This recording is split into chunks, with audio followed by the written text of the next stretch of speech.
ভরা বর্ষার মরশুম আর তারই মধ্যে ফের নিম্নচাপের ভ্রুকুটি। আলিপুর আবহাওয়া দপ্তরের পূর্বাভাস, দক্ষিণবঙ্গের বিভিন্ন জেলায় আগামী কয়েকদিন বিক্ষিপ্তভাবে বৃষ্টি চলবে। তবে বুধবার থেকে শুক্রবার পর্যন্ত বৃষ্টির পরিমাণ আরও বাড়তে পারে। বিশেষ করে উপকূল এবং উপকূল সংলগ্ন জেলাগুলোতে ভারী বৃষ্টির সম্ভাবনা রয়েছে।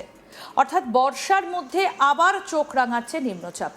ফলে দক্ষিণবঙ্গের বেশ কিছু জেলায় বাড়তে পারে বৃষ্টির দাপট। সঙ্গে থাকছে বজ্রবিদ্যুৎ এবং দমকা ঝোড়ো হাওয়ার সম্ভাবনা। আবহাওয়া দপ্তরের পূর্বাভাস অনুযায়ী আগামী কয়েকদিন সাধারণ মানুষকে আবহাওয়ার দিকে নজর রাখার পরামর্শই দেওয়া হচ্ছে। প্রথমেই আসা যাক দক্ষিণবঙ্গের পরিস্থিতিতে। আলিপুর আবহাওয়া দপ্তরের সোমবারের পূর্বাভাস অনুযায়ী দক্ষিণবঙ্গের বিভিন্ন জেলায় বিক্ষিপ্তভাবে বৃষ্টি চলবে। মঙ্গলবার থেকে কিছু কিছু জায়গায় বৃষ্টি হতে পারে, তবে বুধবার থেকে পরিস্থিতি কিছুটা বদলাতে পারে। নিম্নচাপের প্রভাবে বুধবার, বৃহস্পতিবার এবং শুক্রবার বৃষ্টির পরিমাণ বাড়ার সম্ভাবনা রয়েছে। বিশেষ করে উপকূল এবং তার সংলগ্ন জেলাগুলিতে ভারী বৃষ্টির সম্ভাবনা বেশি। দক্ষিণ চব্বিশ পরগনা এবং পূর্ব মেদিনীপুরে বুধবার থেকে শুক্রবার পর্যন্ত ভারী বৃষ্টির হলুদ সতর্কতা জারি থাকছে। অর্থাৎ এই 3 দিনের এই দুই জেলায় বৃষ্টির দাপট তুলনামূলকভাবে বেশি হতে পারে।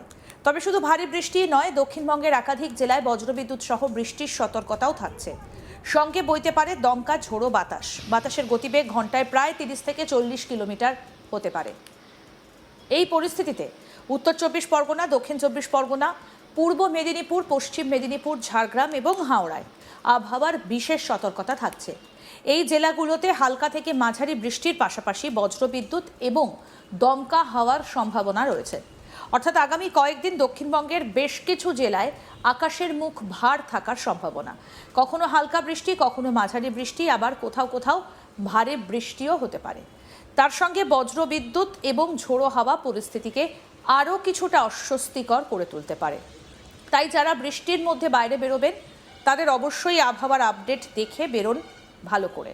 বিশেষ করে বজ্রবিদ্যুৎ সহ বৃষ্টির সময় খোলা জায়গায় থাকা এড়িয়ে চলা প্রয়োজন। দমকা হওয়ার সম্ভাবনা থাকায় রাস্তায় চলাফেরার সময়ও বাড়তি সতর্ক থাকা দরকার। এবার বলবো কলকাতার আবহাওয়া কেমন থাকবে। শহর কলকাতাতেও আগামী কয়েকদিন বৃষ্টির সম্ভাবনা রয়েছে। মঙ্গলবার কলকাতায় 2-1 পশলা হালকা বৃষ্টি হতে পারে। অর্থাৎ সারাদিন টানা বৃষ্টি না হলেও শহরের বিভিন্ন জায়গায় মাঝে মধ্যে বৃষ্টি নামতে পারে। তবে বুধবার থেকে কলকাতায় বৃষ্টির দাপট কিছুটা বাড়তে পারে। বুধবার শহরে ঝড় বৃষ্টির সম্ভাবনা রয়েছে। শুধু বৃষ্টিই নয়, সঙ্গে থাকতে পারে দমকা ঝোড়ো হাওয়া। সেই সময় বাতাসের গতিবেগ ঘন্টায় 30 থেকে 40 কিলোমিটার পর্যন্ত হতে পারে। ফলে বুধবার কলকাতার আকাশের পরিস্থিতির দিকে বিশেষ নজর থাকবে। অফিস, স্কুল, কলেজ বা অন্য কোনো কাজে যাদের বাইরে বেরোতে হবে তাদের বৃষ্টির পাশাপাশি ঝোড়ো হাওয়ার বিষয়টাও মাথায় রাখতে হবে।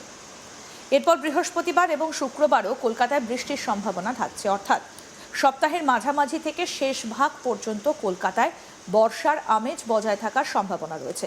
তবে আপাতত সবথেকে গুরুত্বপূর্ণ বিষয় হলো নিম্নচাপের প্রভাব। এই নিম্নচাপের কারণে দক্ষিণবঙ্গের উপকূলবর্তী এবং সংলগ্ন জেলাগুলোতে বৃষ্টির পরিমাণ বাড়তে পারে।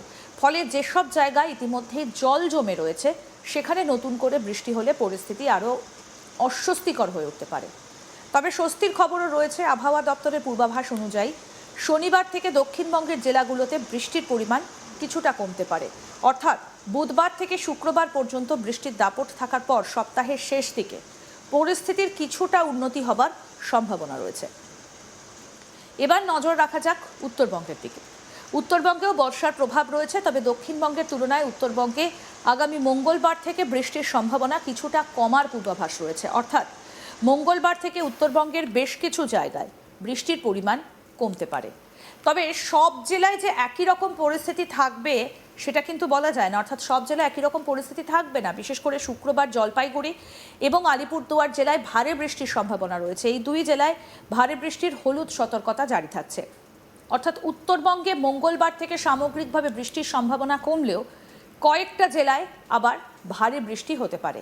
তাই উত্তরবঙ্গের বাসিন্দাদেরও আবহাওয়া পরিবর্তনের দিকে নজর রাখতে হবে। আরও গুরুত্বপূর্ণ হলো শনিবারের পূর্বাভাস কি রয়েছে। আবহাওয়া দপ্তরের পূর্বাভাস অনুযায়ী শনিবার উত্তরবঙ্গের ওপরের দিকে জেলাগুলিতে বৃষ্টির পরিমাণ এবং ব্যাপকতা বাড়তে পারে। অর্থাৎ শনিবার ফের উত্তরবঙ্গের বেশ কিছু এলাকায় বৃষ্টির দাপট বাড়ার সম্ভাবনা রয়েছে।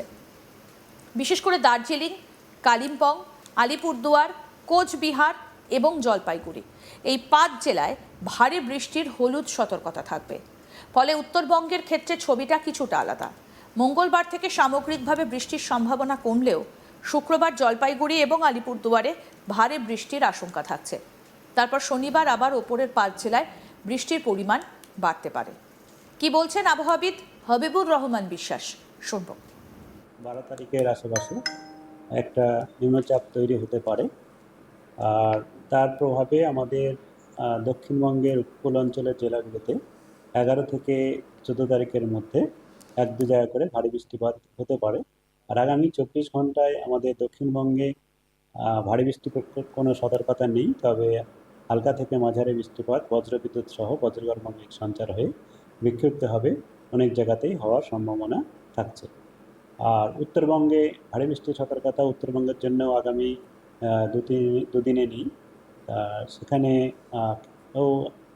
বজ্রগর্ভ মেঘ সঞ্চার হয়ে বজ্রবিদ্যুৎ সহ বৃষ্টিপাত হালকা থেকে মাঝারি হতে পারে। মূলত বজ্রপাতের সম্ভাবনা বেশি রয়েছে মালদা, উত্তর এবং দক্ষিণ দিনাজপুর জেলাতে। আর আমাদের এই যে নিম্নচাপ হওয়ার সম্ভাবনা রয়েছে তার প্রভাবে উত্তর পশ্চিম বঙ্গোপসাগর এবং আমাদের উপকূল অঞ্চলে সমুদ্রের আমাদের আংশিকভাবে বা মাঝে মধ্যে দমকা হওয়ার সম্ভাবনা থাকবে। তার জন্যে মৎস্যজীবীদের আগামীকাল থেকে 11 তারিখ থেকে 14 তারিখ পর্যন্ত সমুদ্রে যেতে মানা করা হয়েছে। কলকাতা তার পার্শ্ববর্তী অঞ্চলের জন্য যেটা রয়েছে, কলকাতা এবং তার পার্শ্ববর্তী অঞ্চলে আগামী 24 ঘন্টায় আংশিক মেঘলা আকাশ, সময়ে সাধারণত মেঘলা আকাশও থাকবে, মানে রৌদ্রোজ্জ্বল কিছুটা থাকবে, আবার আমাদের মেঘলা আকাশও কখনো কখনো হওয়ার সম্ভাবনা থাকছে। আর কিছুটা সম্ভাবনাও রয়েছে বজ্রগর্ভ মেঘ সঞ্চার হয়, কিছু কিছু এলাকায় হালকা বৃষ্টিপাত হওয়ার সম্ভাবনা থাকছে। এই হচ্ছে এখনকার আমাদের পূর্বাভাস। আর দক্ষিণবঙ্গের মূলত উপকূলের জেলা, যেটা আমি বললাম ভারী বৃষ্টির সতর্কতা আগে 11 তারিখ থেকে 14 তারিখ পর্যন্ত রয়েছে। 11 তারিখে আমাদের দক্ষিণ 24 পরগনা, পূর্ব মেদিনীপুর জেলার জন্য রয়েছে। আর 12 তারিখে দক্ষিণ 24 পরগনা, উত্তর 24 পরগনা, পূর্ব মেদিনীপুর। 13 তারিখে দক্ষিণ 24 পরগনা, পূর্ব পশ্চিম মেদিনীপুর, ঝাড়গ্রাম, হাওড়া। 14 তারিখে পূর্ব পশ্চিম মেদিনীপুর, ঝাড়গ্রাম, হাওড়া, বাঁকুড়া, পুরুলিয়া এইসব জেলাতে। মূলত উপকূল এবং উপকূলের পাশে আমাদের পশ্চিমের দিকের জেলাগুলিতে কিছুটা ভারী বৃষ্টিপাতের সতর্কতা রয়েছে। তবে এটি আমাদের এখন মনিটরিংয়ে রয়েছে, এমন উৎপত্তি হবে তেমনভাবে আবার আপডেট দেওয়া হবে। আরও আপডেট পেতে দেখতে থাকুন আজ তাক বাংলা, সাবস্ক্রাইব করুন।